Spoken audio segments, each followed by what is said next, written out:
नमस्कार। प्राचीन समय में एक नगर में एक साहूकार रहता था। उसकी एक बेटी थी जो रोजाना पीपल के पेड़ की पूजा करती और उस पर जल चढ़ाती थी। जिस पीपल के पेड़ पर वह जल चढ़ाती थी उसी पेड़ पर माँ लक्ष्मी जी वास करती थी। एक दिन माता लक्ष्मी जी ने साहूकार की बेटी से कहा कि मैं तुमसे बहुत प्रसन्न हूँ, इसलिए क्या तुम मेरी सहेली बनोगी? तो लड़की ने कहा, मैं आपको अपने माता पिता से पूछकर बताऊंगी। घर आकर उसने अपने माता पिता को पूरी बात बताई तो साहूकार ने अपनी बेटी की बात सुनकर कहा, ठीक है बेटी, तुम उनसे मित्रता कर लो। जब दूसरे दिन साहूकार की बेटी जल चढ़ाने गई तो उसने माता लक्ष्मी जी को अपनी सहेली बना लिया। इस प्रकार दोनों की बात शुरू हो गई और उनकी मित्रता गहरी होती चली गई। माता लक्ष्मी जी उससे बहुत प्रेम करती थीं।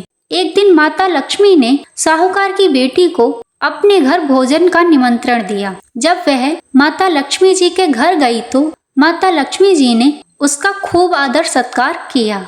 उसे सोने की थाली में पकवान परोसे और सोने की चौकी पर ही भोजन कराया। साथ ही जाते समय माता लक्ष्मी जी ने उसे दिव्य दुशाला भी भेंट की।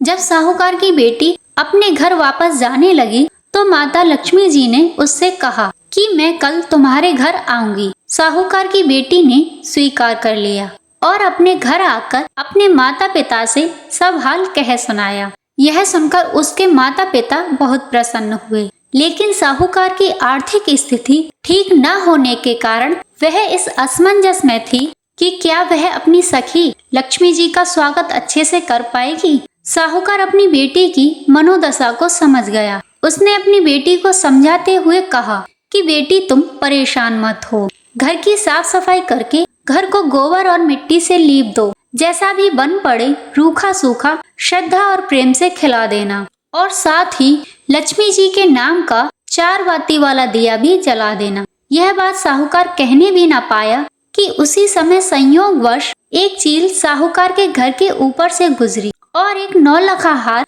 उनके घर में गिराकर चली गई। जब साहूकार की बेटी को यह हार मिला तो उसने उसे बेच दिया और उससे जो भी धन मिला उससे वह माता लक्ष्मी जी के स्वागत की तैयारियों में लग गई। थोड़ी देर बाद माता लक्ष्मी भगवान गणेश के साथ साहूकार के घर आई। साहूकार की बेटी ने उन्हें सोने की चौकी पर बैठने को कहा तो माता लक्ष्मी जी बोली कि इस पर तो राजा रानी बैठते हैं, हम कैसे बैठें। उसने उन्हें बड़े प्रेम से भोजन कराया। माता लक्ष्मी जी अपनी सखी द्वारा किए गए प्रबंधों और निष्ठा से अत्यंत प्रसन्न हो गईं। लक्ष्मी जी और भगवान गणेश जी के आने के बाद साहूकार का घर सुख संपत्तियों से भर गया। फिर उनके घर में कभी किसी चीज की कोई भी कमी नहीं हुई। हे माता लक्ष्मी, जिस प्रकार साहूकार का घर सुख संपत्ति और खुशियों से भर दिया, उसी प्रकार सभी के घरों को सुख संपत्ति और खुशियों से भर देना।